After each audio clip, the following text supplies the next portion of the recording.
When a police officer with racist tendencies patrolled the park, he spotted Vin Diesel sitting on a bench and demanded that he leave, claiming he did not belong there. When Vin refused, the officer swung his baton, striking him on the back. Little did he know he had picked the wrong person to mess with, and a harsh lesson awaited him.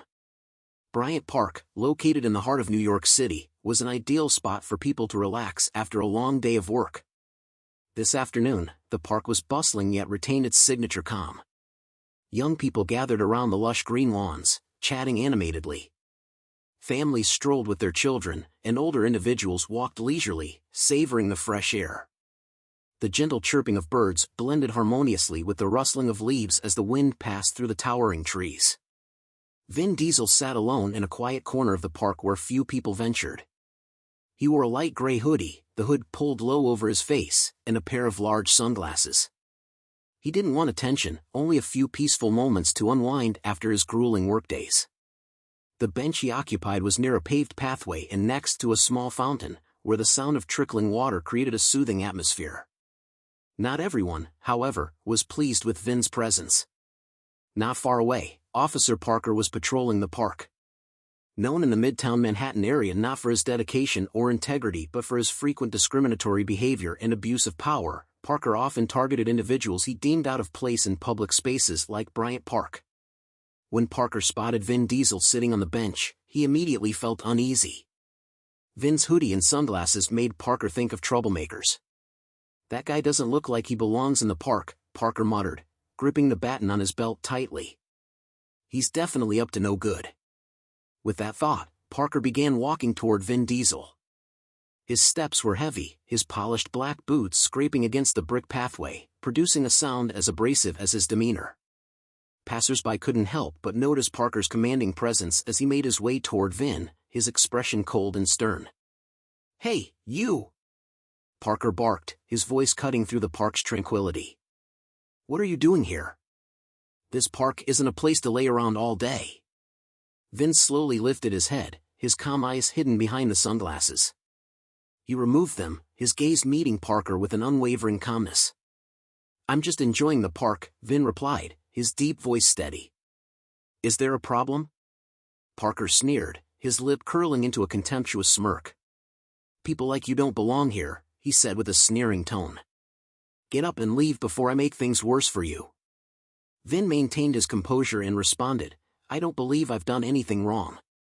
I have the same right to sit here as anyone else." Vin's composed tone only fueled Parker's growing anger. The officer stepped closer, his broad shoulders pushed forward as if to intimidate Vin with his physical presence.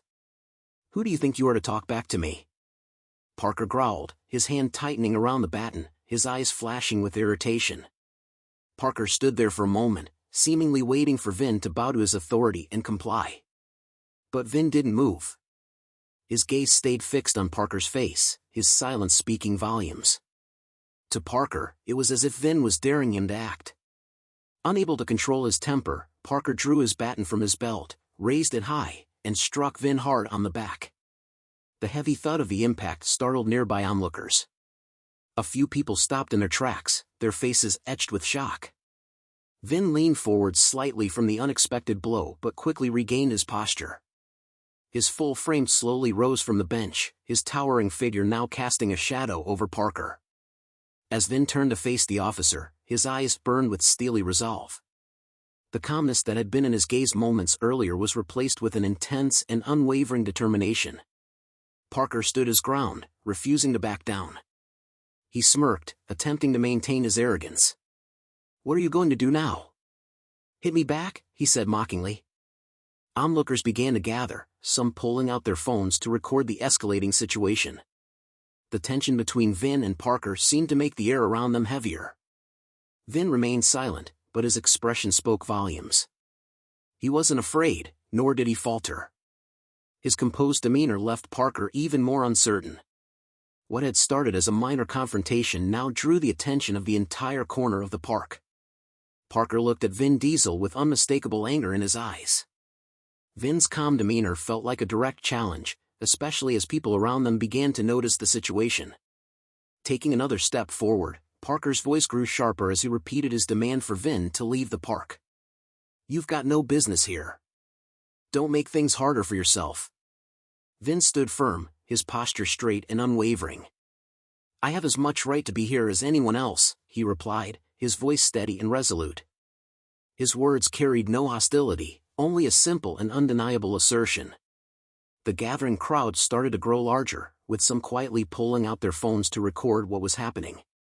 Parker noticed this but had no intention of backing down.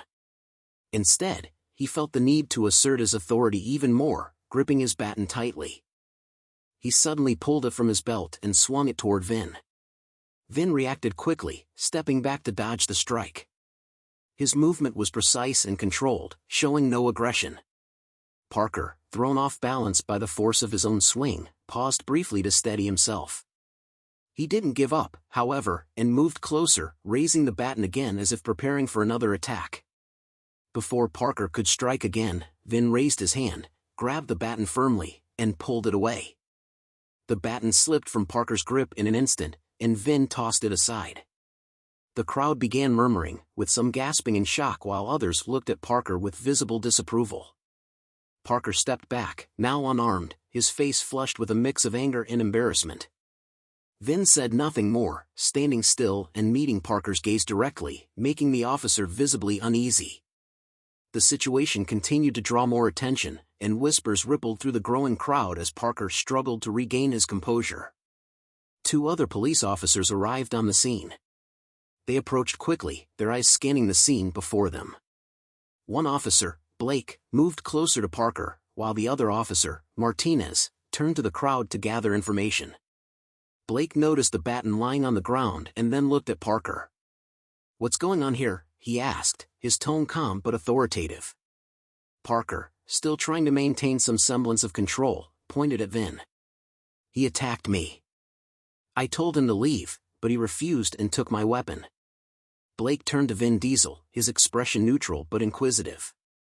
"Would you like to explain what happened here?" he asked, his voice neither accusatory nor dismissive, only seeking clarity. Vin took a step forward, standing tall as he spoke. "I was just sitting here enjoying the park. I wasn't doing anything wrong, but he came over and started harassing me without reason, and then he attacked me." Blake nodded as he listened. Martinez, after speaking with several members of the crowd, returned to Blake. "I've reviewed a video from one of the bystanders," Martinez reported. "Parker initiated the attack. Vin was just defending himself." Blake frowned, his expression growing more serious as he turned back to Parker.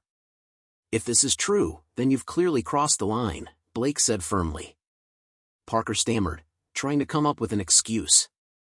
"I thought he looked suspicious.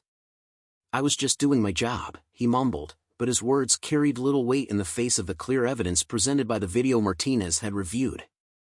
Blake gestured toward Parker. "Hand over your badge and weapon. We'll be reporting this incident to higher authorities for further investigation." Reluctantly, Parker complied, his head bowed as he removed his badge and surrendered his weapon. Vin Diesel, watching the scene unfold, stepped forward and addressed Blake. "I don't want to cause trouble, but I can't let this go unchecked. He needs to be held accountable for his actions."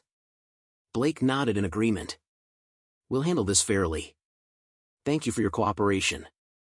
As Martinez escorted Parker away, the crowd began to disperse. A few people approached Vin to thank him for standing up against the abuse of power. A woman holding her phone, still recording, spoke to him. "You did the right thing. This will remind everyone that no one, not even the police, is above the rules." Vin smiled faintly and nodded at her. "Sometimes we need to stand up not just for ourselves, but for others," he said, his tone calm yet deeply meaningful. Vin Diesel walked slowly along the brick pathways of the park, his eyes fixed on the horizon where the setting sun cast its golden glow. Those around him, while enjoying the peaceful afternoon, couldn't stop discussing the incident that had just unfolded. A few people approached, offering their support with simple words of thanks, nods of acknowledgement, or looks of sympathy. A middle-aged man wearing a faded shirt and an old baseball cap stepped closer to Vin. His voice was hoarse but warm. "You did something many of us wouldn't dare to do," he said, gripping his cane tightly. "We need people like you to remind us that injustice cannot be ignored." Vin looked at him with gratitude in his eyes. "Thank you. I just did what needed to be done. Sometimes doing nothing is the wrong choice." The man nodded, his hand trembling as he patted Vin gently on the shoulder before walking away. The young boy Vin had met earlier reappeared, clutching a small notebook and a pen in his hands. His eyes shone with admiration. "Can you sign this for me?" the boy asked, his voice quivering with excitement. Vin smiled and knelt down to meet the boy at eye level. Taking the notebook and pen, he wrote a short but meaningful message: "Courage is not the absence of fear but the act of moving forward despite it." The boy read the words, then looked up at Vin and nodded, as if he understood. The boy's mother, standing a few steps away, approached Vin with a grateful smile. Her eyes radiated appreciation. "Thank you for what you did," she said. "You didn't just stand up for yourself, you set an example for others." Vin stood and nodded to her. "I hope we can create a community where no one has to face things like this." As Vin left, his eyes passed over the area where the confrontation had taken place. The baton still lay discarded on the ground, a small but powerful symbol of a conflict that he knew would leave a lasting impression on those who witnessed it. He could feel the gaze of the remaining onlookers following him, not with curiosity or surprise, but with respect and support. Outside the park, the streetlights began to flicker on, their glow reflecting on the cobblestone paths of New York City. The bustling sounds of traffic and chatter formed the familiar symphony of a city that never sleeps. Vin moved through the space at an unhurried pace, letting the events of the day replay in his mind. The memories of the encounter remained vivid. He couldn't help but think of those who had endured similar situations but lacked the opportunity to stand up for themselves. He realized that what had happened today, though just a small piece of a much larger picture, could serve as inspiration for greater changes in the future. At a street corner, as Vin waited for the light to change, a young woman approached him.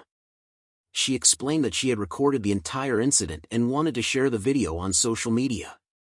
"I think people need to know what happened today," she said, her voice filled with determination. Vin looked at her for a moment before nodding. "If it can help people see that they're not alone, then do it," he said. The woman smiled in gratitude and walked away, leaving Vin staring ahead. The light turned green, and he continued on his way, blending into the flow of people hurrying home after a long day. Yet his steps remained calm and measured, a stark contrast to the city's frantic energy. In his mind, the words of the middle-aged man, the young boy, and the boy's mother echoed. He understood that he hadn't stood up just for himself, but for everyone who couldn't. What had happened today wasn't an ending but the beginning of a much longer journey. As night fell, the neon lights of the city illuminated the towering buildings. Vin glanced upward at the sky, where stars faintly sparkled between the skyscrapers. A sense of relief washed over him, accompanied by a renewed resolve. Turning onto a quiet street, Vin stopped in front of a familiar coffee shop. He walked in, ordered a black coffee, and found a seat near the window. Taking a sip of the warm drink, he gazed outside at the ceaseless movement of the city. He felt part of its rhythm, yet at the same time as though he stood outside it, observing and reflecting. Thoughts of justice, injustice, and personal responsibility filled his mind. Vin knew that today's story wouldn't simply end here. It would live on in retellings, in videos, and in conversations among those who had witnessed it. He hoped that somewhere, it would inspire someone else to stand up for what's right, just as he had. When Vin Diesel rose and left the coffee shop, the glow of streetlights cast his tall figure in a soft light. His steps were slow but deliberate, each one purposeful and meaningful. He didn't need words of praise or admiration, only the knowledge that his actions had made a difference, no matter how small.